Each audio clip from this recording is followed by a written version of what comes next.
Reels দেখতে গিয়ে একটা ইনস্ট্যান্ট সামার স্পেশাল ডেজার্ট দেখে আমার হচ্ছে খেতে ইচ্ছে করলো। এর জন্য আমি খুব একটা বেশি ফ্যান্সি করতে পারিনি, যার কারণে পরে ছোট্ট একটা প্রবলেম হয়। তো এটা বানানোর জন্য প্রথমে হচ্ছে দুধ লাগবে। দুধটাকে ঘন করতে আমি গুঁড়া দুধ অ্যাড করে জাল করে ঠান্ডা করে নিছি। আর যেহেতু সামার স্পেশাল এর জন্য হচ্ছে আম লাগবে।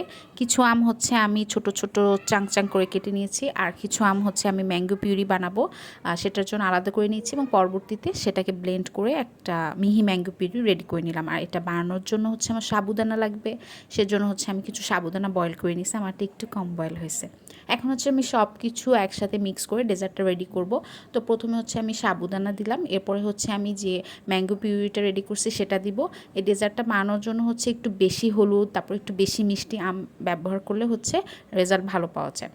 আর যে সমস্যাটা হয়েছে সেটা বলি, আমি যখন দুধ জাল করছিলাম তখন হচ্ছে আমি দুধের সাথে চিনি আর হচ্ছে একটু লবণ অ্যাড করছি, কিন্তু যখন হচ্ছে আমি খেতে গেছি তখন আমার কাছে মনে হয়েছে আমি কনডেন্স মিল্ক আর হচ্ছে কাস্টার্ড পাউডার অ্যাড করলে বেশি ভালো হতো।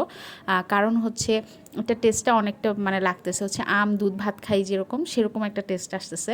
বাট আমি তো আমার ফ্রেন্ডের বাসায় খাইছি, তখন মানে একটু কাস্টার্ড কাস্টার্ড একটা ফিল আসছিল, কিন্তু পুরোপুরি কাস্টার্ড না।